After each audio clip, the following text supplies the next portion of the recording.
Bueno, disculpar el retraso en el orden del día. Como podéis ver, los problemas técnicos no se limitan a la tecnología, también a los espacios, ¿no? Ha habido ahí una overbooking, ¿no? Un colapso en la cafetería y no había manera de avanzar. Vamos a dar paso a la siguiente mesa redonda, un poco en la línea de lo que venimos comentando en la presentación de esta mañana y también en las palabras de bienvenida de la vicerrectora. Queremos poner en valor, más allá de lo que son los resultados y el proyecto de Creativeware, esa función que cumple la investigación, le cumple la universidad en materia de investigación, de experimentación y de innovación en todo aquello relacionado con la planificación y gestión cultural. Y para ello tenemos a continuación una mesa redonda formada por gente que ha participado en algún momento, precisamente en Econcool, que también hay que sacarse el sombrero, la función social que cumple Pau Rausey como, digamos, Welcome Refugees, ¿no? Como acogida de todos estos investigadores y demás, y de facilitar espacios, gracias a los proyectos europeos, que realmente también esta cuestión hay que destacarla, con financiación europea, de nuevo la internacionalización de la investigación cultural en ese sentido, para generar una cantera de ya no jóvenes valores, algunos más jóvenes que otros, ¿no? Pero bueno, jóvenes no en el sentido de que ya son investigadores con una experiencia bien dilatada, y que es muy interesante, más allá de poner en valor y de visibilizar este espacio de encuentro y de proyección que ha supuesto Econcool para su desempeño profesional, también esa diversidad de itinerarios, de perfiles, de líneas de investigación que a partir de la formación en Econcool han desarrollado ya de manera particular e individual cada uno de estos investigadores e investigadoras. En ese sentido, también ese papel de spin-off, otra vez ¿cómo traduzco spin-off, Chema? Ese papel, digamos, de la universidad a la hora de desarrollar las actividades de consultoría y de investigación desde el ámbito ya de la iniciativa privada. Para moderar esta mesa tenemos a David Vivas, precisamente una persona que una amplia experiencia, él es consultor con una trayectoria bien dilatada aquí en el país valenciano y ahora desde Andalucía, en todo lo que son cuestiones de desarrollo, evaluación de políticas públicas, su currículum quitalipo. Él es de Ciencias del Mar, de nuevo en origen, curioso esas cuestiones también de los desarrollos profesionales, pero bueno, de nuevo aquello que comentábamos de cómo en la variedad está la sal de la vida, ¿no? Que dijo el poeta. Con lo cual, me callo, doy paso a David, que vino un poco afónico porque ayer se mojó en el Cabañal. Bueno, buenas tardes. Lo primero, pediros disculpas porque con esto no sé si vamos a conseguir hacer algo, ¿vale? Y además estoy bastante cabreado porque tengo un pique con el moderador anterior que habla mucho y ahora yo como voy a intentar decir. Entonces voy a intentar ser transparente. Transparente me refiero a ponerme de perfil porque no puedo participar mucho. Como bien ha dicho Raúl, yo soy un marciano aquí, ¿no? Porque de repente estudié Ciencias del Mar, me vine a Valencia en el año 96 y tengo una consultora que se dedica, entre una de sus líneas más importantes, a la elaboración de políticas públicas, a la elaboración de los programas operativos, al tema de financiación europea, por ejemplo, el programa operativo FEDER de la Comunidad Valenciana, el de Galicia, el de Cataluña, lo hemos desarrollado nosotros, la evaluación, por ejemplo, del POSTEFA con Andorra y Francia, que es el Interreg financiado por FEDER, la evaluación del POSTEF. Con lo cual, a mí esta mesa redonda me gusta mucho porque yo voy a ser un poquito rebelde y ahí creo que todos tenéis preparado una ponencia para explicar las bondades de los proyectos que estáis trabajando como investigadores, y yo que vengo del ámbito de consultoría me encanta que haya perfiles que desde el ámbito de la investigación y de la consultoría participe tanto la industria cultural como en el mundo creativo en general, que impregna de forma transversal todos los proyectos. Pero os voy a pedir que solo tenemos 7 o 8 minutos, porque parece ser que a las 12:30 nos viene una conexión con alguien de fuera, ¿no? Que en 5 o 6 minutos expliquéis vuestra iniciativa, vuestro proyecto, en qué estáis trabajando, pero que los 2 últimos minutos los dediquéis a comentarnos las barreras, las dificultades, ¿vale? Las debilidades, las amenazas, es decir, se aprende también mucho más de la dificultad que del éxito. Entonces, es genial contar un proyecto para que luego todo el mundo tengamos ganas de saber cómo ha ido el tema del Raval en Gandía, que yo me he quedado y lo voy a buscar esta tarde. Pero igual que tú, Francesc, has dicho las dificultades a las que te ves enfrentada, burocracia, financiación, reinventarte después del COVID, ¿verdad?, de lo que ha sido la pandemia y que ha destrozado tantas oportunidades, pues que vosotros también, una vez que expongáis vuestra iniciativa, vuestro proyecto de forma individual, comentéis las dificultades a las que os enfrentáis a nivel de gestión, a nivel de formación, a nivel de equipo, a nivel de burocracia, porque estamos hablando de financiación comunitaria que nos lleva en un marco que tenemos margen de maniobra limitado, etcétera, ¿vale? Entonces, simplemente quería deciros eso. Vamos a hacer una dinámica similar a la mesa redonda anterior, que nos han puesto el listón alto, es decir, lo vamos a hacer de corrido, vamos a exponer las 6 experiencias, ¿vale? Y luego establecemos un debate, si nos da tiempo, para que nos podáis también preguntar y plantear alguna duda, ¿no? Entonces, yo tenía aquí que, por orden, empezamos con Chema Segovia, ¿verdad?, investigador del proyecto Parinplest y director de proyecto en este momento de Cultura Link. Entonces, si te parece.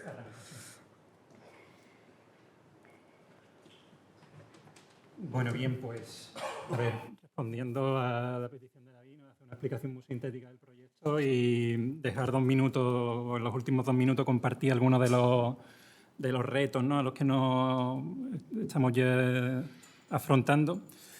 Pues empezar diciendo, ¿no?, Palimpsest es un proyecto enmarcado en el programa Horizon. Es un proyecto que a día de hoy está en marcha. De hecho, lleva poquito tiempo desarrollándose. Empezó en marzo de 2023 y terminará en febrero de 2026. Es un proyecto que cuenta con una financiación de 3 millones de euros y en el que participa mucha gente. Hasta 16 entidades de procedencia tanto disciplinares como competenciales muy distintas y también procedencias diversas en términos geográficos. El proyecto Palimpsest está vinculado al programa Horizon 2020, pero también está ligado a la New European Bauhaus, ¿no?, de partida, que me imagino, ¿no?, os resultará familiar. De hecho, en la sesión de ayer ya se hizo referencia a él. Es una iniciativa que busca conectar el arte, la cultura y la creatividad al New European Green Deal. Entonces, bueno, la call de la que Palimpsest, a la que se presentó Palimpsest, ¿no?, y de la que resultó elegido, planteaba un objetivo general, ¿no?, que era ver de qué manera se podía avanzar hacia maneras de vivir más verdes y sostenibles a través de 3 disciplinas artísticas y creativas específicas, ¿no?, la arquitectura, el diseño y el arte. Es decir, el proyecto pone el foco, ¿no?, en la posible contribución social, ¿no?, y en términos de generación de valor de esas tres maneras de trabajar y maneras de hacer, ¿no? Y el proyecto Palimpsest, a partir de esa llamada general, pues proponía un enfoque específico que era fijar la mirada en los paisajes patrimoniales vivos. Entonces, de manera muy esquemática, el proyecto Palimpsest entiende que los paisajes patrimoniales son simultáneamente el contexto y el objeto de su acción. Y pretendemos, por un lado, ¿no?, activar esas maneras de hacer, ¿no?, de los arquitectos, los diseñadores y los artistas, conectando esas maneras de hacer a entornos de trabajo de tipo de base co-creativa, ¿no?, en el que participen, pues, otros actores, otros saberes, a través de este binomio, ¿no?, intervenir sobre el territorio, entendiendo ese binomio como palancas de creatividad y, de esta manera, ¿no?, poner en marcha, pues, procesos de sostenibilidad, ¿no? Sostenibilidad entendida como generación de valor. Una de las tareas que estamos haciendo dentro del proyecto es construir una comprensión específica de qué es lo que entendemos por valor, ¿no?, en el escenario en el que nos encontramos y en el escenario al que la New European Bauhaus y Palimpsest miran. Entonces, bueno, importante, ¿no? Entendemos que Palimpsest actúa en un campo que ya existe, ¿no? Y existe, pero a día de hoy está compuesto, pues, por una constelación de cosas, ¿no? Una constelación de cosas muy diversas, que hay desde iniciativas artísticas, desde la arquitectura, desde el urbanismo. También hay, pues, experiencias prácticas cotidianas, experiencias tradicionales, ¿no? Entonces entendemos que eso, que el espacio al que estamos mirando, de paisajes patrimoniales, creatividad, sostenibilidad, ya es un espacio poblado, ¿no? Pero eso es por un conjunto de cosas muy heterogéneos que muchas veces no tienen esa conciencia de formar parte de un universo común, ¿no? Entonces, el ánimo de Palimpsest es enmarcar ese campo, entender cómo funciona, ¿no?, para hacer más fácil intervenir en él. O sea, el objetivo final del proyecto es construir una brújula, ¿no? Una brújula que será simultáneamente conceptual y metodológica, es lo que llamamos el enfoque Palimpsest, que será pues, una herramienta para moverse en el campo al que estoy haciendo referencia. Para la construcción de esa brújula, el proyecto cuenta con tres pilotos, ¿no? 3 experiencias piloto, que son experiencias aplicadas que, desde el plano práctico, alimentarán la construcción del enfoque, al mismo tiempo que el enfoque también nutrirá el desarrollo de esos pilotos. Son 3 pilotos en 3 ciudades europeas distintas, Jerez, Uch y Milán, cada uno con una problemática distinta asociada a la transición socioecológica.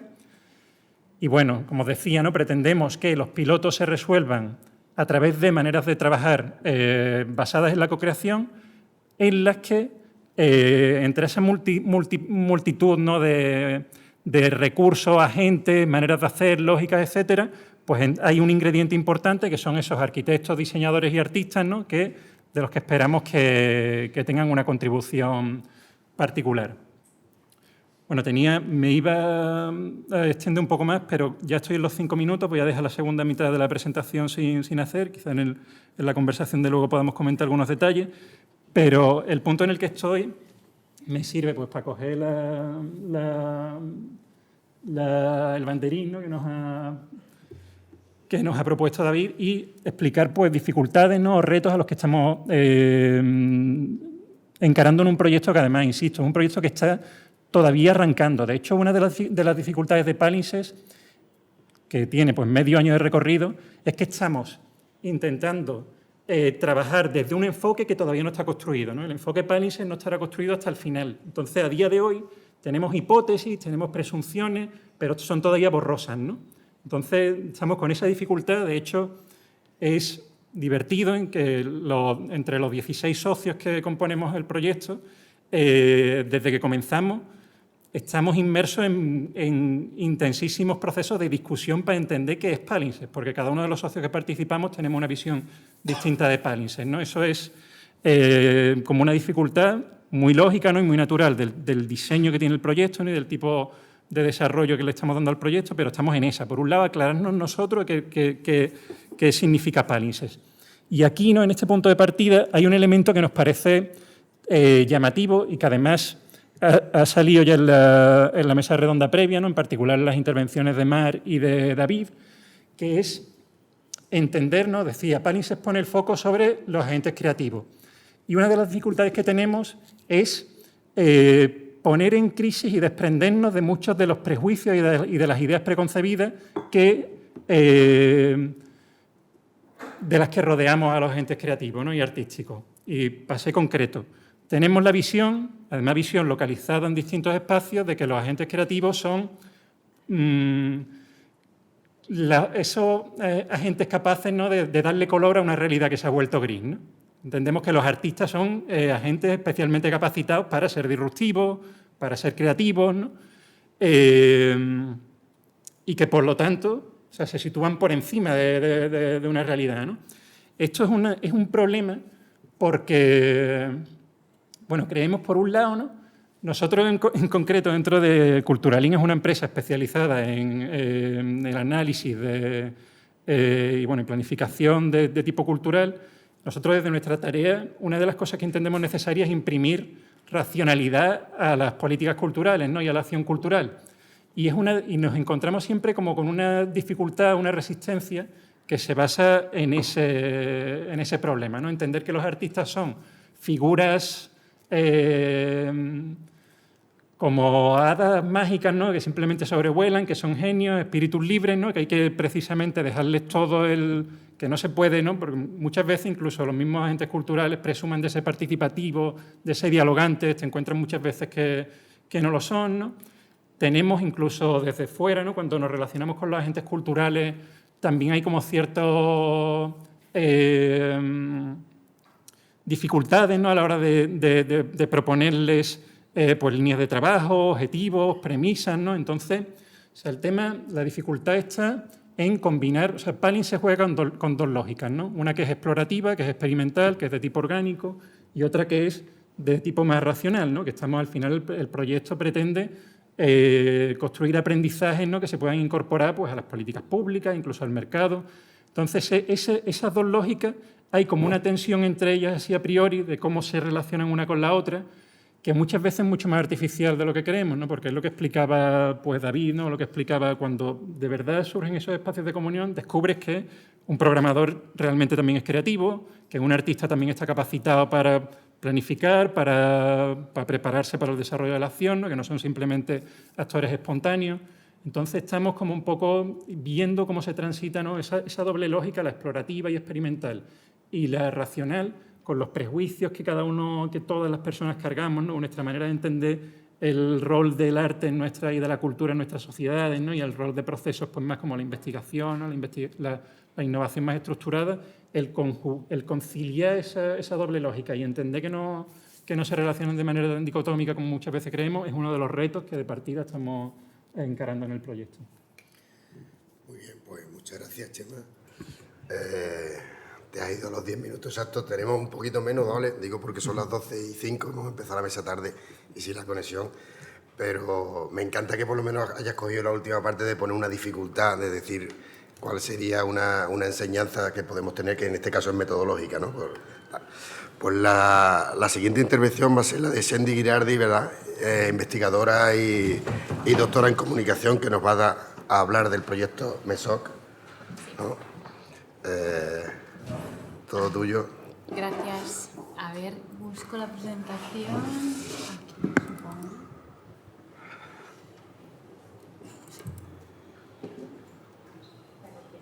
Sí.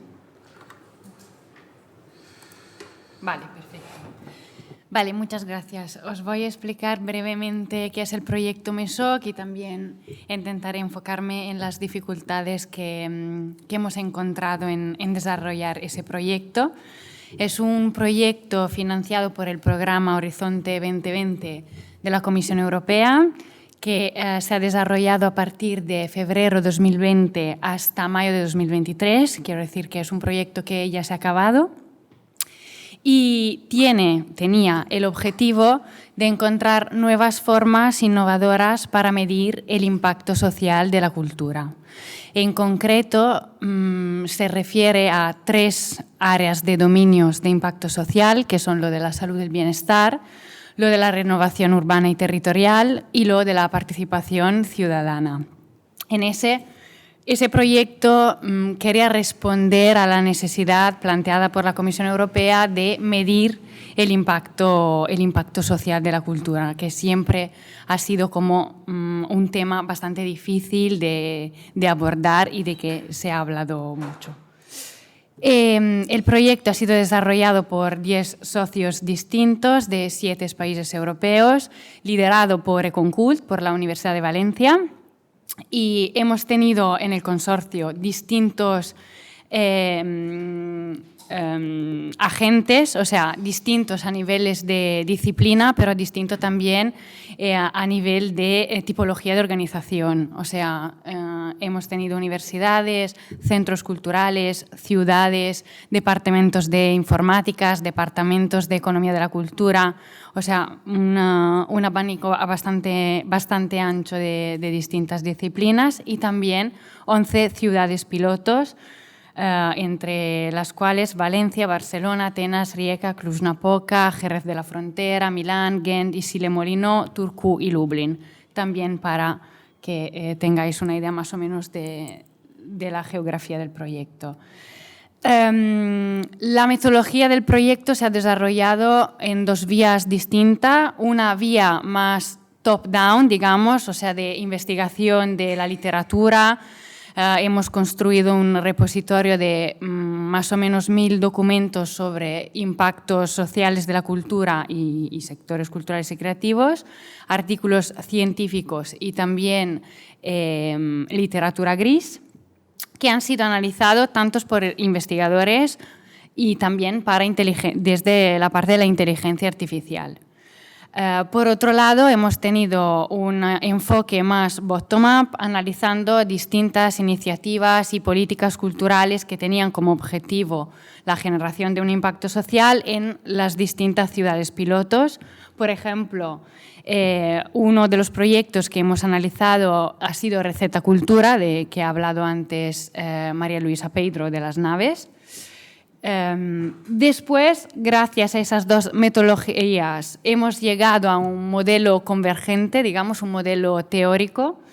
No voy a entrar en detalle en el modelo teórico, pero simplemente deciros que rueda alrededor de la experiencia cultural, entendida como una transmisión de un contenido simbólico a través de un lenguaje artístico que puede generar alguna resonancia cognitiva, emotiva o relacional sobre el individuo, y en ese modelo hemos intentado recoger todos los elementos que juegan un papel importante en el proceso de transformación, desde la iniciativa cultural hasta el impacto social. Es un modelo que se puede leer en 3 distintos niveles: a nivel micro, si hablamos de organizaciones culturales; a nivel meso, cuando ponemos estas iniciativas y políticas a un contexto de ciudad, o sea, intentar ver cuáles son los factores y los agentes que reaccionan a las políticas culturales; y finalmente a nivel macro, poniendo en relación causal el empleo en los sectores culturales y creativos y algunas dimensiones socioeconómicas. Voy más rápida que puedo. Hemos desarrollado distintas herramientas, ¿vale?, a partir de esos 3 niveles y de esta visión de la experiencia cultural, de ese marco teórico, que están todos accesibles y libres en la página web de MESOC. He dejado allí el código QR si alguien quiere verlos. Son herramientas, como decía, a distintos niveles. Voy muy rápidamente a ilustraros algunas tipologías.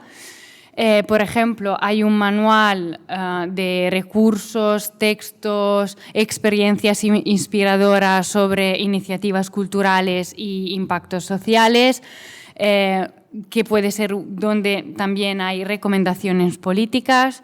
En las Methodological Guidelines son básicamente directrices que ayudan a diseñar una iniciativa cultural que tiene como objetivo lo de un impacto social en estas 3 áreas de dominios. Y también hay indicadores para poder medir si existen efectivamente esos factores o no.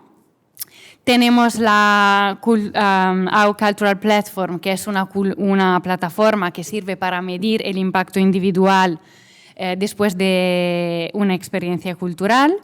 A través de esa plataforma se puede evaluar tanto el impacto cognitivo, emotivo, estético y relacional que genera una experiencia cultural, y puede ser útiles a operadores culturales para medir el impacto de sus propias actividades, que vaya un poquito más allá de simplemente contar cuánta gente ha venido al evento. También se pueden catalogar y categorizar los distintos perfiles de la audiencia de un evento cultural. Luego, aquí tenemos la interacción entre distintos repositorios de literatura y documentos académicos y no sobre sectores culturales y creativos, los distintos dominios de impacto social, o sea, bienestar, participación y regeneración urbana, que se pueden explorar a través de la inteligencia artificial. Gracias a la inteligencia artificial se pueden hacer preguntas como si fuera un chat GPT dedicado únicamente a ese tema. También se pueden hacer análisis de clúster, búsquedas semánticas. Eso lo tenemos tanto en paper sobre sectores culturales y creativos e impacto social, y también sobre sectores culturales y creativos y género. Y luego, finalmente, el último instrumento, que es a nivel un poquito más macro, que nos permite ver el impacto de la variación sobre el empleo en los sectores culturales y creativos sobre algunas dimensiones que caracterizan la calidad de vida de un territorio. Vale, he sido bastante breve, creo, y rápida. Y ahora respiro. No, y yo también quería comentar un poco la dificultad del proyecto, que ha sido, sobre todo en el momento inicial, y ha sido un poco crear un lenguaje común entre distintos actores que vienen de distintos sectores, que tienen una mentalidad totalmente distinta, un diverso background, entienden qué es la cultura de forma diferente, hemos tenido que dialogar con departamentos de inteligencia artificial, con universidades de desarrollo urbano, eran todos elementos muy distintos y ha sido muy complicado encontrar un lenguaje común, entendernos para poder construir luego un marco teórico. Al mismo tiempo, creo que ha sido tanto un reto como también la fortaleza mayor del proyecto, esa multidisciplinariedad y esas aportaciones de distintos agentes de distintos ámbitos. Pues muchas gracias.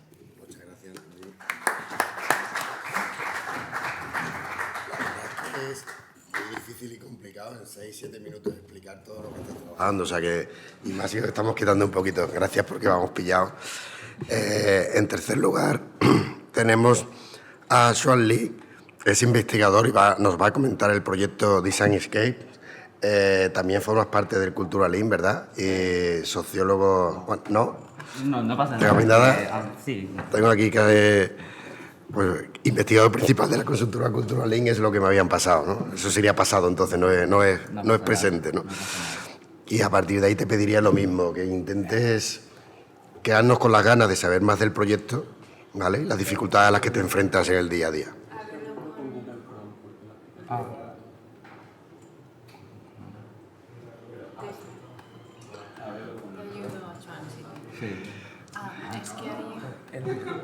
Ese es el AEO.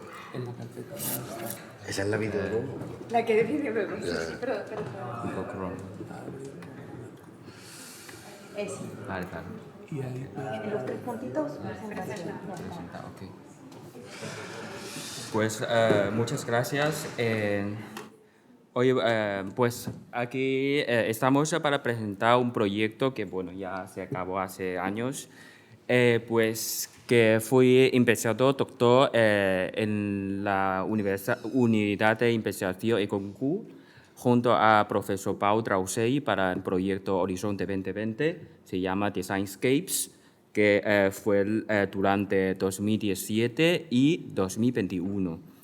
Pues aquí pues voy a compartir un poco la visión general y con un poco de los logros e impactos y legados que hemos alcanzado y con un poco mezclado un poco de casos exitosos que hemos llegado.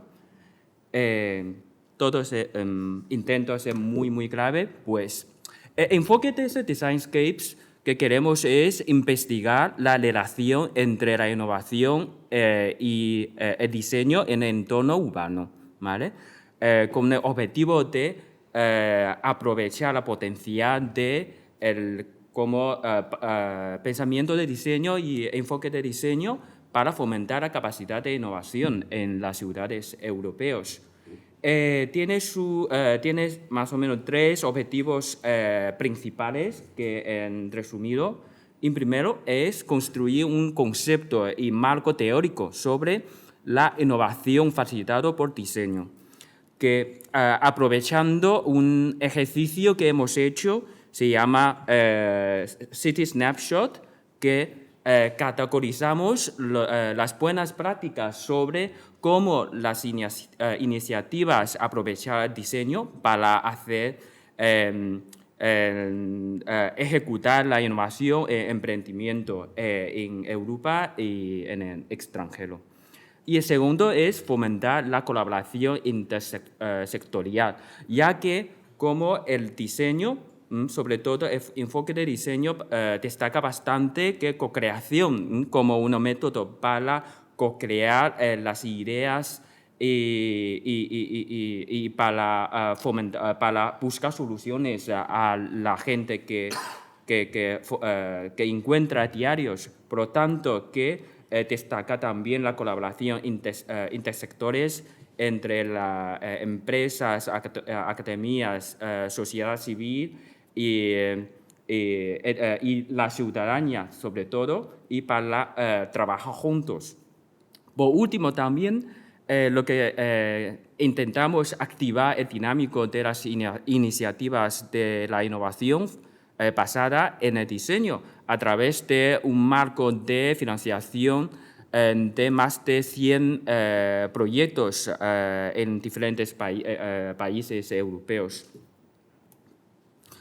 Pues luego los principales logros que hemos alcanzado, en primero es hemos desarrollado una metodología muy innovadora que destacamos el pensamiento de diseño y acciones de diseño, ¿no?, como un motor o una fuente para activar todo tipo de innovación, porque ya sabemos tradicionalmente hay muchos estudios que destacan que, por ejemplo, el diseño de ingeniería, etcétera, puede ser un fuente, ¿no?, para mejorar la calidad y estéticas de productos. Sin embargo, en este proyecto destacamos que diseño como una metodología sistemática para que puede utilizar para todo tipo de innovación. Es decir, desde este proyecto hemos mencionado o destacado un concepto, es que no hay innovación sin diseño. A través que con este marco y metodología hemos publicado un libro aquí. Y la segunda parte es la colaboración interdisciplinarios, que proporcionamos diferentes papeles y acciones que los expertos de diseño o no expertos de diseño que pueden jugar en todo el proceso de co-creación. Y ofrecemos diferentes toolkits de diseño y metodología para facilitar ese tipo de actividades. Y luego también tenemos tenemos la investigación de diferentes casos exitosos a través de la financiación de los proyectos que mencioné anteriormente, que sobre todo que ayudamos los beneficiarios de este proyecto para enseñarles cómo utilizar ese tipo de diseño, metodología de diseño, para fomentar sus capacidades en ámbitos distintos, tanto como empresarial como la innovación social. Por último, también hemos sacado bastantes recomendaciones políticas impactantes, sobre todo relacionado con nuestro trabajo de Econcours. Hemos publicado un libro blanco sobre la innovación facilitado por diseño y la Declaración de Valencia aportada por diseño, cómo la administración pública podría aprovechar ese tipo de diseño para generar innovación urbana y mejorar su proceso de toma de decisiones. Por ejemplo, que un resultado de proyectos es lo que estábamos haciendo, es libro blanco. Fue como hemos desarrollado 4 estrategias con 33 recomendaciones, ¿no?, para que diferentes partes de interesados de Europa podrían aprovechar esos potenciales de diseño en diferentes campos. Por último, que hay varios legados que me gustaría destacar hoy. En primero es transferencia de conocimientos, que estamos en Valencia y sabemos que hace 2 años, bueno, el año pasado, Valencia fue la capital mundial de diseño. Pues en realidad esta idea se nació en este proyecto que transmitimos las ideas y la filosofía de Designscapes y junto con los sectores de diseño en Valencia y lanzamos una iniciativa. Primera era como presentamos la candidatura de Capital Mundial de Diseño ante la Organización Mundial de Diseño. Pues resulta que fue un éxito, que desde entonces que Valencia se convirtió en un centro global y de referencia para adoptar el diseño en diferentes campos de sostenibilidad urbanos. Y luego, impactos políticos. También hemos desarrollado bastantes actividades, tanto como foro de política de diseño, como diálogo político con la Comisión Europea. Y la idea es transmitir los resultados que hemos sacado para comunicar con los responsables políticos. Y resulta que al final, por ejemplo, el Ayuntamiento de Valencia construyó su Consejo de Diseño la primera vez y estableció una figura como Chief Design Officers en esa ciudad. Y también Valencia fue primera ciudad española que incorporó el diseño en su plan de reconstrucción de Valencia para post-COVID-19. Y luego también creo que es interesante para destacar esta vez es que a través de las actividades hemos construido una comunidad y colaboración alrededor de los agentes de diseño. Un resultado, de hecho, que fue el nuevo proyecto que hemos sacado sobre palimpsest que Gemma presentó, que de hecho es una continuación de ese proyecto de Designscapes.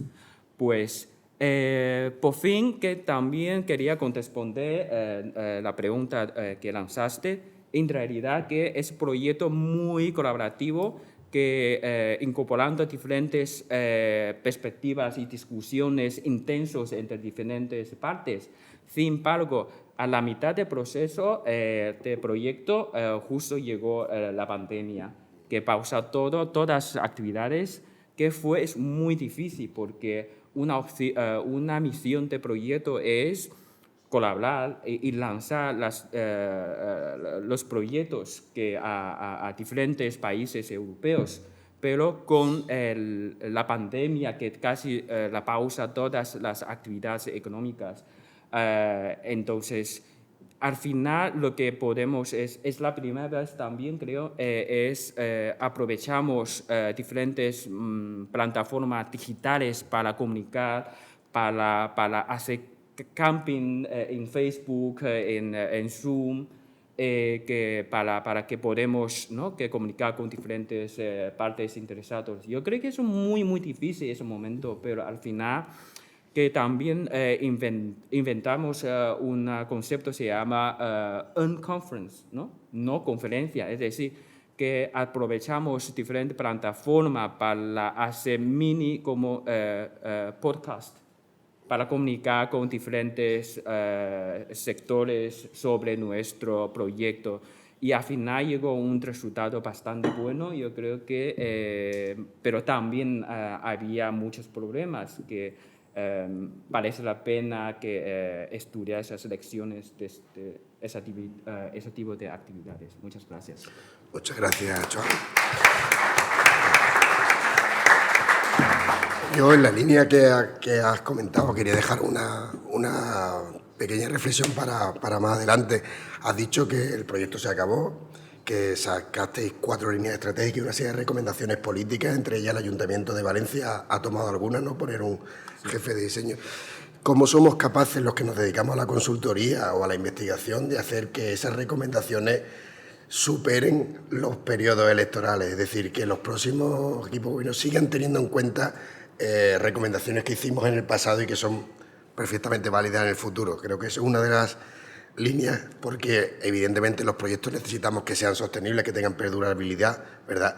Y superar la barrera de los 4 años de los cambios tal siempre es uno de los retos, de los problemas a los que nos enfrentamos, ¿no? Entonces, lo dejamos ahí. Sigue por el siguiente punto, Guillem Bacete, ¿vale?, nos va a hablar del proyecto ARCAS 4D, que también se ha comentado esta mañana. Entonces, lo mismo, estamos ya en tiempo, me imagino que tenemos margen, ¿no? Vale, vale. Que no pasa nada, que a las 12:30 no se nos va a conectar nadie y nos va a fastidiar. No te preocupes, David, que yo voy a ir como el rayo, ¿vale? ¿Se me escucha? ¿Se me escucha ahora? Sí, se te escucha. Vale, perfecto.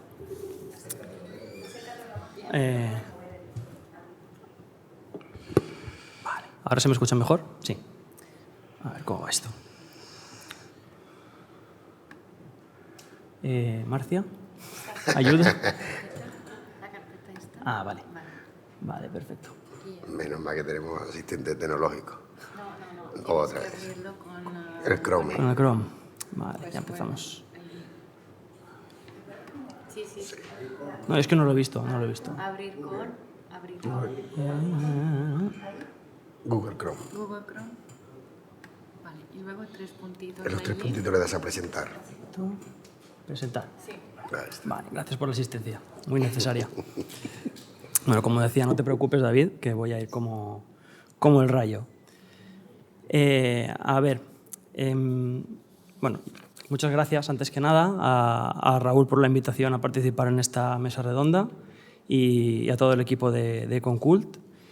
Y bueno, yo estoy aquí para presentar hoy el proyecto Arcast, que bueno, mencionabas ahora que se ha hablado antes de él, ¿no? Luego me comentáis. Esta presentación será muy breve, ¿vale? Está estructurada en 4 puntos. Y bueno, igual que otros proyectos de esta mesa, el proyecto Arcast es un Horizon Europe, que es el instrumento que financia la investigación y la innovación en Europa. Este es el primer año de proyecto. Inició en 2022 y está previsto que finalice en agosto de 2025. Y bueno, pues la finalidad que tiene este proyecto es facilitar la aplicación de tecnologías inmersivas en los sectores culturales y creativos. ¿Cómo se pretende hacer esto? Pues mediante el desarrollo, ¿no? Vamos a proporcionar herramientas de software y hardware que se van a ir mejorando a lo largo del proyecto, y con esto pues el proyecto aspira a transformar la forma en la que interactuamos con la cultura y la creatividad. En este caso, pues por tanto, el proyecto tiene un doble objetivo. Como decía, pues facilitar el acceso a la producción de contenidos inmersivos. Para eso pues necesitamos generar herramientas de bajo coste y que también sean fácilmente utilizables por los sectores culturales y creativos, ¿no? Cuando hablamos de sectores culturales y creativos no estamos pensando en grandes instituciones, sino en esas pequeñas iniciativas de artistas, de pymes o micropymes, ¿no? que tienen escaso tiempo para dedicar o bien a la contratación de un experto en tecnologías o bien para la formación de ellos mismos en el uso de estas tecnologías. Entonces hablamos de una tecnología muy accesible. Y bueno, pues el segundo objetivo, que es también un poco resultado del primero, ¿no?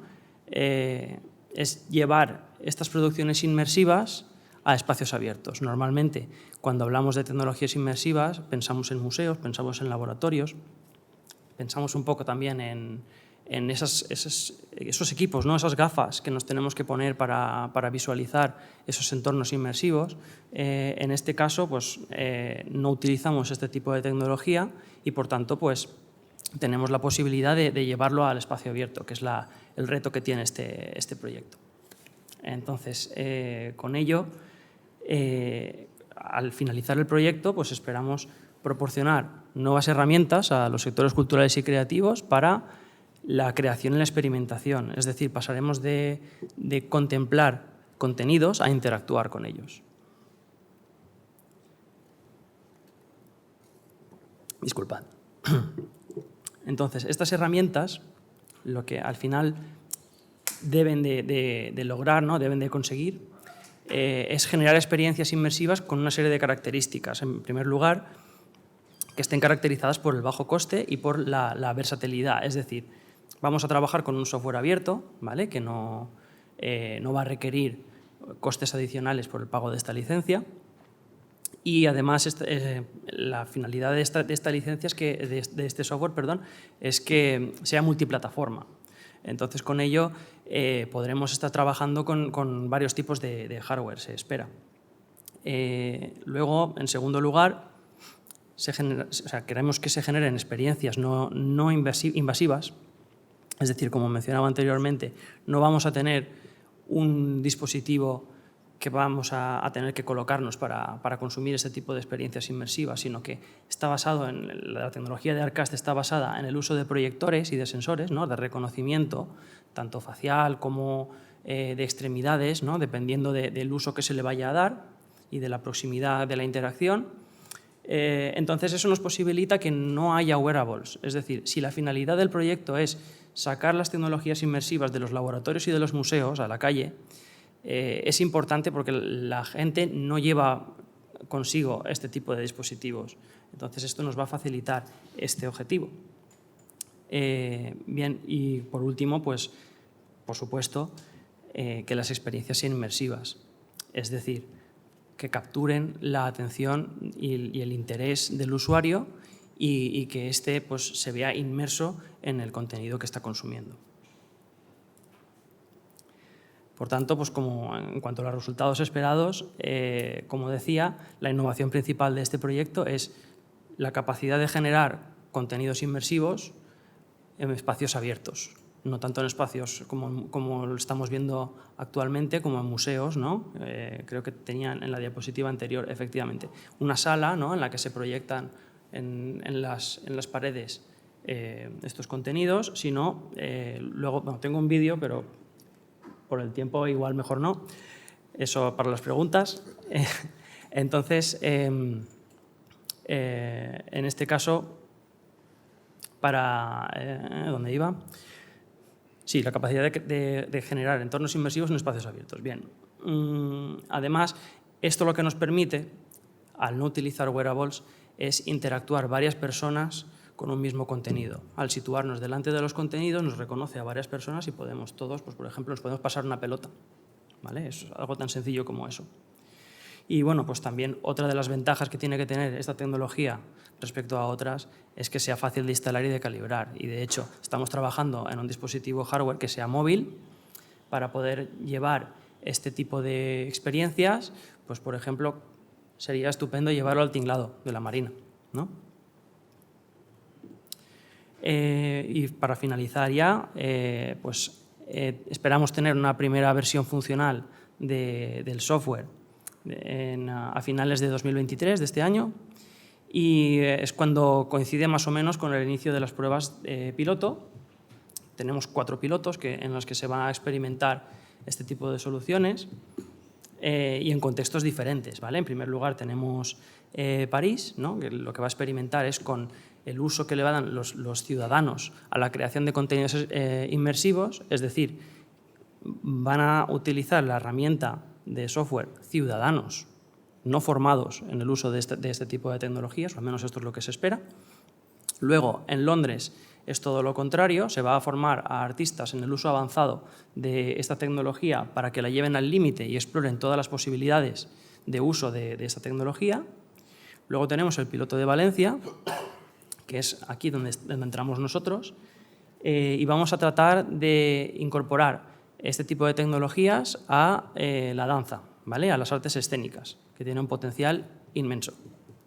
Y por último, pues tenemos el piloto de Atenas, que lo que va a trabajar es con la inteligencia artificial y la interacción con un avatar, ¿vale? Entonces, pues lo que vemos aquí es que el piloto de Valencia, en este caso, y con esto termino, es el más singular de los 4 que existen, por el hecho de que no se encuentra ubicado dentro de una galería o de un museo, ¿vale? Es el más dinámico de los 4, ¿vale?, si se me permite. Entonces, abordando el tema que nos preguntaba David un poco respecto a los retos, ¿por dónde empiezo?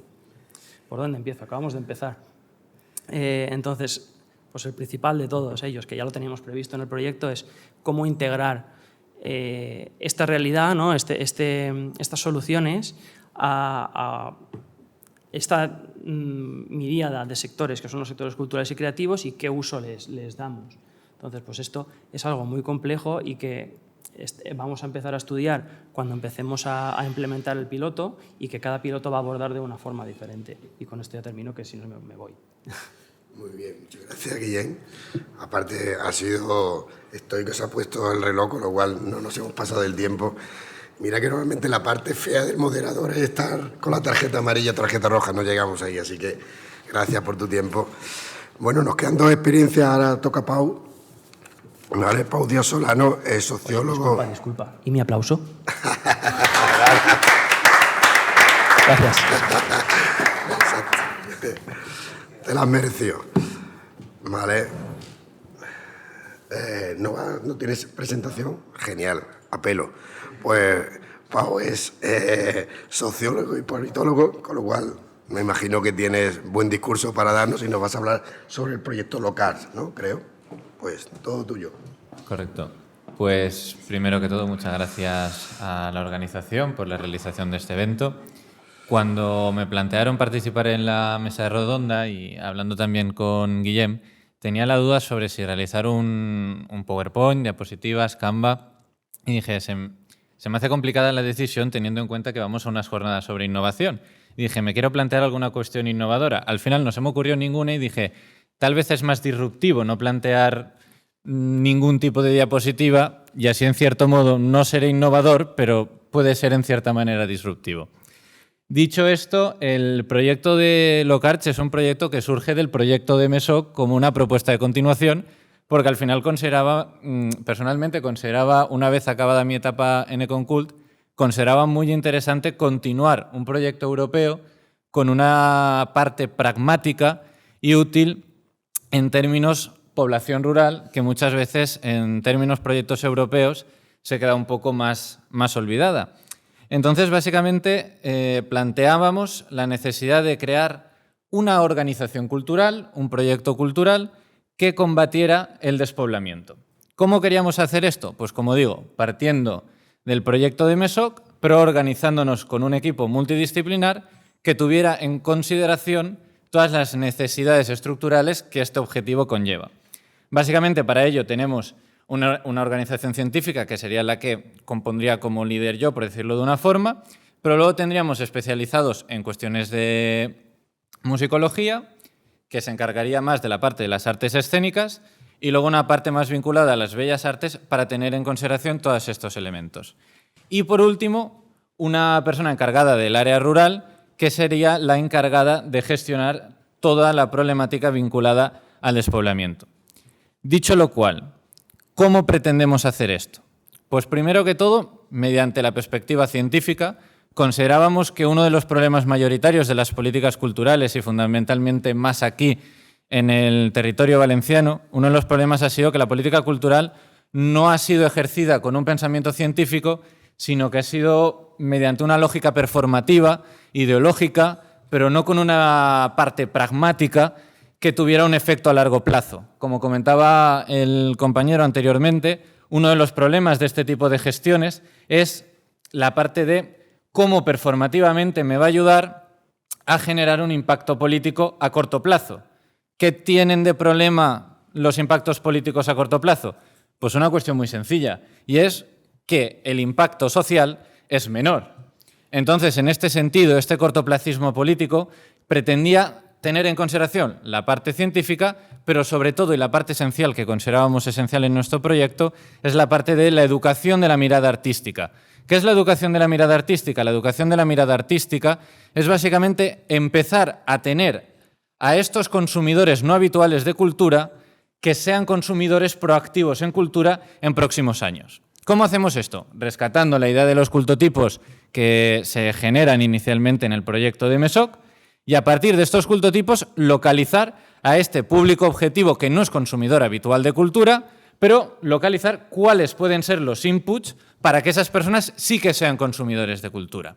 Así, Locars, ¿qué es lo que va a plantear? Locars lo que plantea es ir a estos pueblos rurales, fundamentalmente en el caso valenciano de la Agenda BANT, que permitiría este financiamiento, esta financiación, y por tanto plantear una programación cultural de acuerdo a todos los cultotipos posibles, pero fundamentalmente y haciendo énfasis en esos cultotipos no habituados al consumo cultural, educar esa mirada artística para finalmente acabar a largo plazo educando esa mirada artística para la realización de las actividades culturales y la asistencia placentera a la actividad cultural, evitando un efecto que, como todas las personas que estamos en esta sala ya conocemos, que es el efecto de generador de desigualdad de la cultura. En este caso, el objetivo es que la cultura sirva para generar igualdad, una cuestión que yo considero esencial y necesaria en este sentido.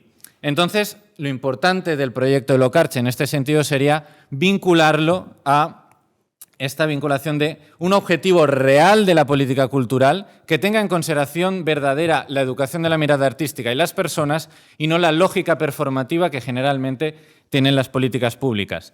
Respecto a cuáles son los errores y cuáles son los problemas que podemos encontrarnos, pues evidentemente Pau Rosell el otro día nos comentó un cambio institucional. El cambio institucional puede complicar porque evidentemente nosotros cuando planteamos la necesidad de este proyecto necesitamos también ayudas, pero yo simplemente digo, la cultura siempre se ha dicho que tiene un poder político muy irrelevante, estudios científicos nos demuestran lo dicho, pero además tiene otra cuestión, y es que Vox siempre apela al área rural. Por tanto, desde aquí les planteo qué mejor que utilizar esta ruralidad desde un sector potente culturalmente y con un impacto cultural potente para poder hacer frente a estos problemas. Entonces, desde aquí aprovecho a decir, somos conscientes del problema, pero también pensamos que esto puede ser una potencialidad. Y si alguien me dice, cuidado que en los pueblos tal vez la cultura no funciona, y con esto ya sí que acabo, simplemente hago una pequeña reflexión que también tuvimos. La gente que sois de ciudad, seguramente cuando estáis en verano, si no tenéis trabajo y tenéis afortunadamente vacaciones, tenéis ganas de iros de viaje. En cambio, los pueblos que tienen culturas festivas de pueblo, la gente tiene ganas de quedarse. Pues esta es la lógica y esto es lo que demuestra que la cultura puede generar ganas de permanecer en un sitio y que la cultura puede combatir el despoblamiento. Y esta es la idea y este es el proyecto que presentamos para Expremis Motivem de la Universidad de Valencia, de Universitat Empren, y que por el momento es un proyecto de proyecto, pero que espero que se pueda realizar en un momento porque lo consideramos necesario teniendo en consideración la historia de la cultura. Muchas gracias.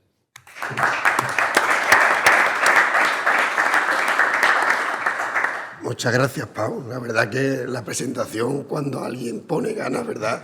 O sea, la entonación y tal, yo te felicito. Y sobre todo también el que no haya hecho presentación, lo has llamado disruptivo, ¿no? También, porque muchas veces necesitamos salirnos del guión, con lo cual me encanta. Bueno, vamos con el último caso, con Óscar Blanco, ¿verdad? Que creo que nos va a hablar, cada vez me quedo con menos voz, o sea, del proyecto Cultura Sistema. Bueno, tenemos los 10 últimos minutitos.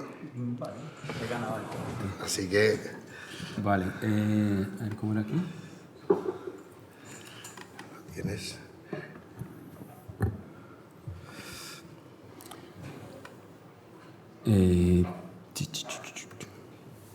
Ok. Bueno, yo hice parte de... En el programa aparezco como investigadora de la Asociación Cultura Sistema. Bueno, por falta de tiempo no pudimos cambiarlo, pero yo vengo del equipo que estuvo a cargo de la evaluación del proyecto CreativeWare cuando estuvo a cargo de la Universidad de Valencia en Econcult. Trabajamos mano a mano con Raúl en este tema. Más que entrar a describir el proyecto y los resultados y todo eso, porque Raúl ya lo ha explicado un poco al principio, voy a retomar un ejemplo como para dar una pincelada del proyecto, pero también quiero decir que más allá de quedarme ahí, voy a explicar cómo ha evolucionado en mi trayectoria profesional a partir de lo que se generó en el proyecto en CreativeWare, a través de 3 momentos que son como claves después de CreativeWare, o que empiezan con CreativeWare. Y de paso voy resolviendo esa pregunta que me hace sobre lo feo, ¿no? Eso, lo que no nos gustaba. Pues ya irán apareciendo y lo veréis.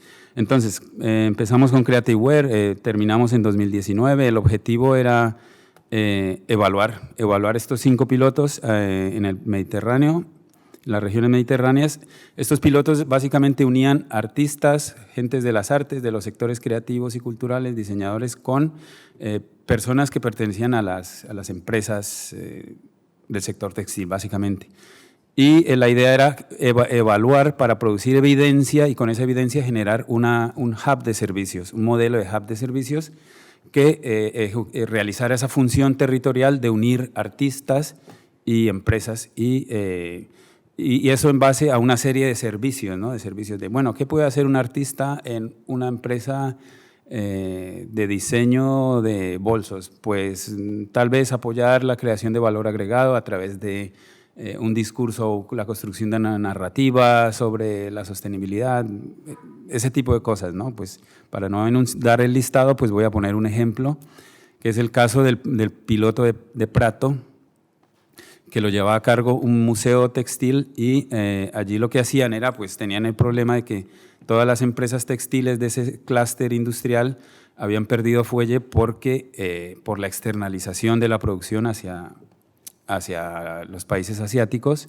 Entonces se quedaron con una enorme cantidad de archivos, de mostrarios de telas que habían producido para colecciones ellos eran proveedores de las grandes diseñadores a nivel mundial de las pasarelas de Milán y París, pero se quedaron con catálogos muy ricos pero totalmente desordenados. Tenían libros de catálogos como los que ven ahí, en habitaciones ahí archivados, y entonces el proyecto se plantea catalogarlos, sistematizarlos, impulsarlos en ferias y todo, y hacer como un poco de networking, y a partir de eso pues darles un valor agregado a partir de interpretaciones de artistas o de humanistas, de historiadores, de gente que no era de la industria, ¿no?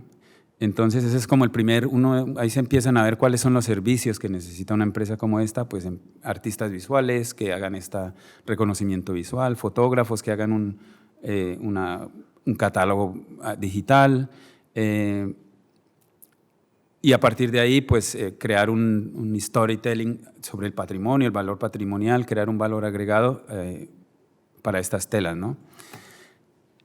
Ahí empiezan a aparecerme como ciertos vacíos que durante el desarrollo claro, este fue un caso, digamos que el más exitoso, pero había una gran dificultad, era como la reticencia o el esfuerzo que teníamos que hacer tanto industriales como artistas, como nosotros que evaluábamos, de cómo pegar esas dos realidades tan sistemáticamente diferentes, ¿no? Cómo unir artistas y a gente industrial. Entonces, al final termina el proyecto, se produce, sí, lo que prometió, que es un hub de servicios, pero la duda me quedó, la enorme duda, y a partir de ahí viene un segundo momento, y es que me dedico a hacer mi tesis doctoral con toda esa experiencia, con toda esa información del proyecto, y empiezo a analizar las cosas desde otra perspectiva y empiezo a encontrar otras cosas. Guiado por esa inquietud, lo primero que hago es una mapa, así complicado como el que veis, sobre la innovación en el sector textil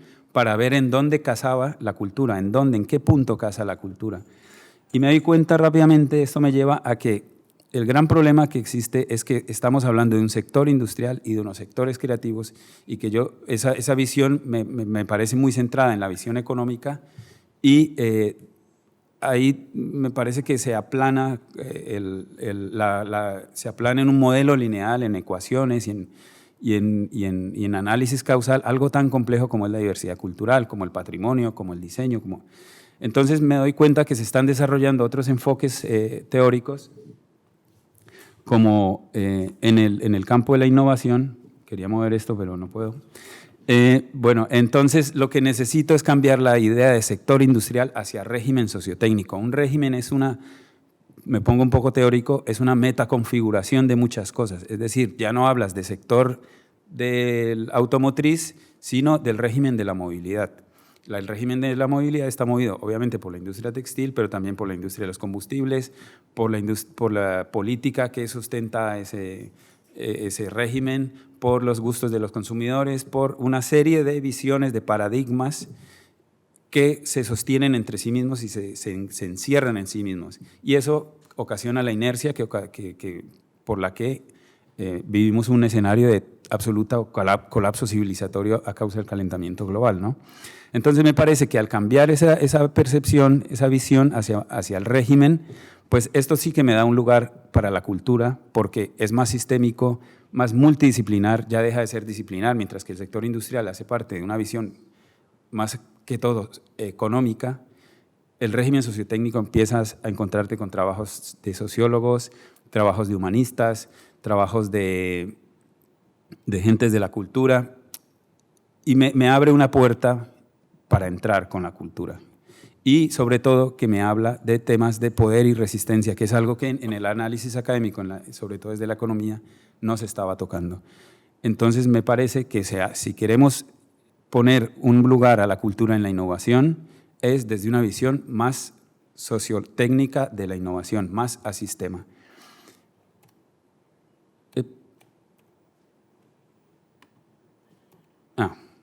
¿Y cómo funciona esto? Pues a partir de nichos de innovación cultural.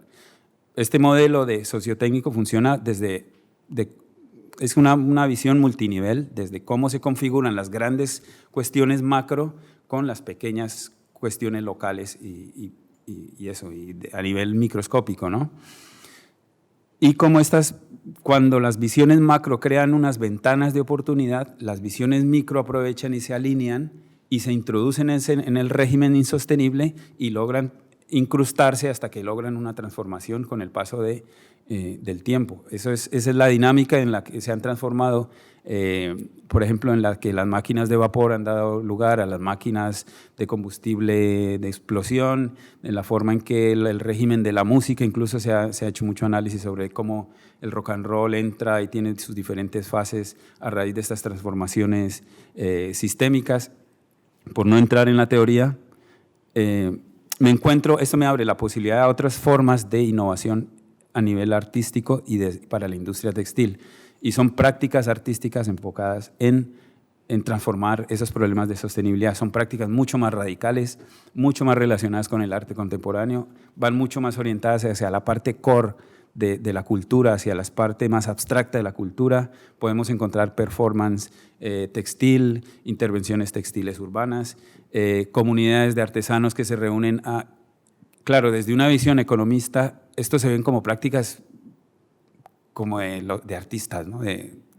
Los artistas son los tíos locos de todo este cuento, pero desde una visión sociotécnica, esta gente lo que está haciendo es producir nuevos significados, nuevas transformaciones de lo que significa o nuevas escalas de valor, nuevas éticas, que son las que fundamentan la transformación hacia un escenario más sostenible. Por ejemplo, el activismo, el diseño activismo en diseño de la moda, el upcycling, el diseño participativo, el diseño, básicamente el común denominador es el diseño. Y bueno, a partir de este enorme campo que se me abre y cansado un poco de la academia, me vuelco hacia la práctica. Y en ese momento me vinculo en el año 2000 y 2023 a un programa que se llama Resistencias Artísticas, o se llamaba, debería decir yo, que realizaba el Consorcio de Museos. Y aquí hago una propuesta, me asocio con mi socia que trabaja en el Palau, trabaja en vestuario en ópera. Nos llevamos eso a un aula con la intención de recrear como un nicho de innovación cultural para la industria textil, y lo que hacemos es recrear en un aula un pequeño ecosistema de producción textil, donde creamos nuestros propios valores, utilizamos nuestras propias herramientas, los costureros de nuestra casa, ropa que hemos reciclado de nuestro propio armario. No solamente creamos un aprendizaje manual o material o técnico, sino que también compartimos todas las cuestiones. Es como un proceso, un laboratorio de reflexividad en torno a los problemas de sostenibilidad de la moda. Les enseñamos a los niños y a las niñas a abordar y a todas estas técnicas que parecen aburridas, especialmente en un mundo en el que la infancia está dominada por pantallas, videojuegos y todo este tema. Pues es impresionante la manera en que ellos aprenden y que interactúan con Nos fuimos en este año, la segunda versión la hicimos en el barrio de Cristo, que tiene un entorno social bastante particular, pero que enriquece aún más la experiencia. Los niños crean sus propios diseños, con todo este rollo, con todo este discurso y esta narrativa. También tenemos la idea de que el sistema de la moda es un sistema, no es un sector, sino es un sistema en el que participan las revistas de moda, los diseñadores, la pasarela, los medios de comunicación, y por lo tanto, a partir de ahí creamos nuestras propias sesiones de fotografía y nuestras propias revistas de moda, y bueno, ahí estoy.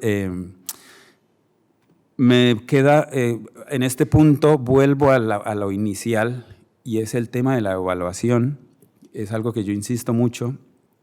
He pasado desde un ambiente totalmente dominado por las instituciones y las industrias a otro ambiente que es radicalmente diferente, que es el mundo de las artes, del arte contemporáneo, que es algo súper abstracto y muy, en el sentido común es muy difícil de unir a la realidad, ¿no? Como que está más despegado en teoría, pero me he dado cuenta que está mucho más conectado de lo que parece, que es mucho más transformativo de lo que parece. Y en ese punto me parece que algo que es necesario es evaluar para transferir a la sociedad este tipo de conocimiento, este tipo de relaciones entre el arte contemporáneo y la transformación. Los museos, los institutos culturales, la misma NAU están haciendo, en los últimos años en Valencia han hecho una transformación y le han dado un enorme valor a la mediación artística en este sentido. Me parece que eso es una innovación en los museos supremamente resaltable. Y no, para mí no existe innovación si no hay evaluación, porque la evaluación es lo que te dice, lo que le dice a la sociedad que lo que tú has hecho es válido y es nuevo y es transformador. En este momento hay unas nuevas líneas de transformación, de evaluación. Se habla de una quinta generación de evaluación, y estas formas de evaluación, estos nuevos modelos de evaluación admiten o vinculan los procesos con las grandes cuestiones macro que son urgentes de tratar, como son la cuestión ambiental, el tema del patriarcado, los discursos decoloniales, y es una evaluación que permite politizar, en el buen sentido de la palabra, cualquier acción cultural, y esto pues para compartir con ustedes lo que quiero generar algo que pueda servir a las agentes culturales a partir de mi experiencia para que sea más válido el trabajo cultural que están realizando. Y bueno, no sé, me sobró tiempo, ¿está bien? Gracias. Está bien. Por eso,